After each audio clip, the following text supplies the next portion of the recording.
You know, if you're in inventory planning, there's one number you rely on more than pretty much anything else: lead time. But what if I told you the way that your system calculates it, the way that almost every system calculates it, is just wrong? So, in today's topic, let's dig into why that might be. I know it's a pretty bold thing to say, right? Because for most of us, that's exactly how our systems are set up. But it turns out that this super common practice could be the hidden source of your biggest inventory headaches. So, yes, we need to unpack this. All right. So, first, let's look at the method most companies use. I mean, on the surface, it makes perfect sense. It's actually built into the software that powers supply chains all over the world. We're going to call this the system lead time. It's simple, it's clean, it uses data that's super easy to find. Just completed purchase orders for your preferred vendor. Your ERP system looks at the date an order was placed, and then the data was received, and boom, there's your lead time. Easy, right?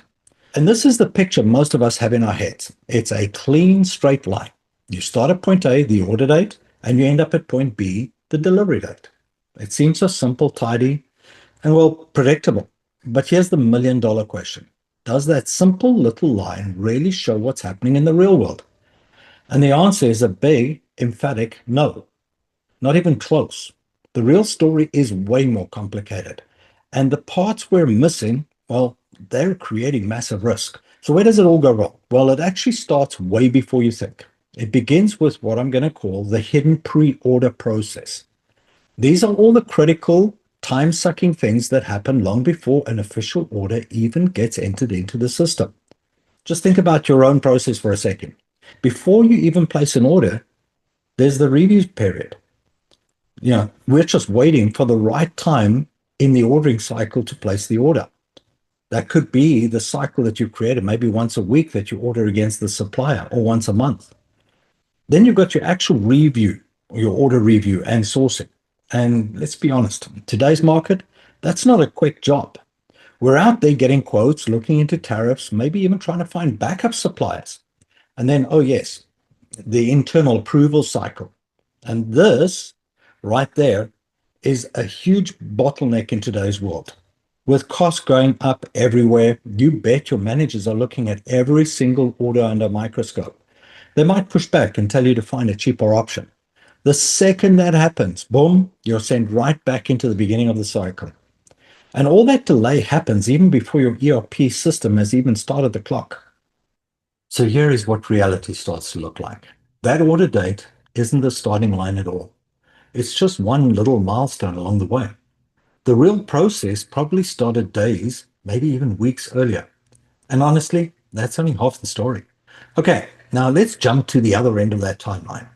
It turns out there's a whole bunch of steps that we tend to overlook that happen after the goods are delivered, but before they're actually ready for you to use or sell.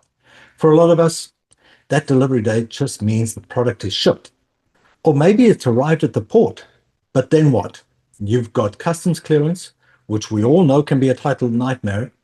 And then the stuff has to get from the port to your warehouse for quality inspection.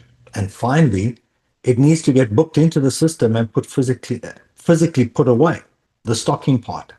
Even if your supplier handles the shipping, that final quality check and stocking process still adds time.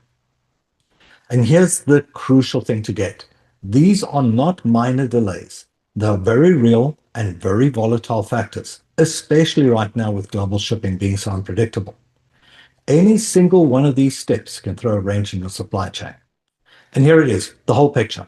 When you finally map out every single step, that simple little line from order to delivery transforms into this much longer, way more complex journey. This massive gap between what your system thinks is happening and what is actually going on. So let's just pull it all side by side. On the one hand, you've got the system lead time.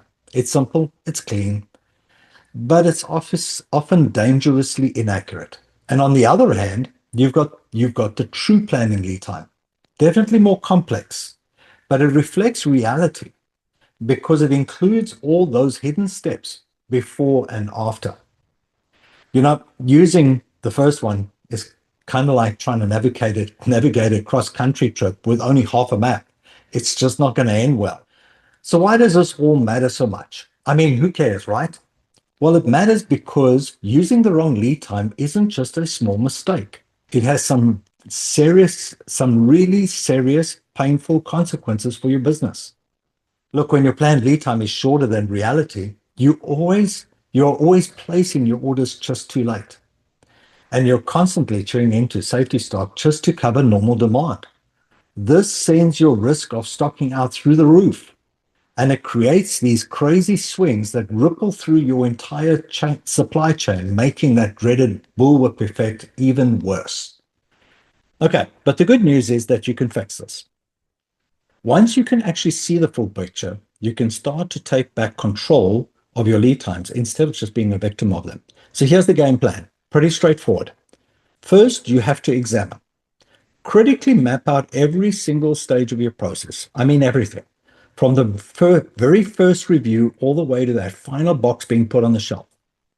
Second, once it's all laid out in front of you, and that's when you can shorten.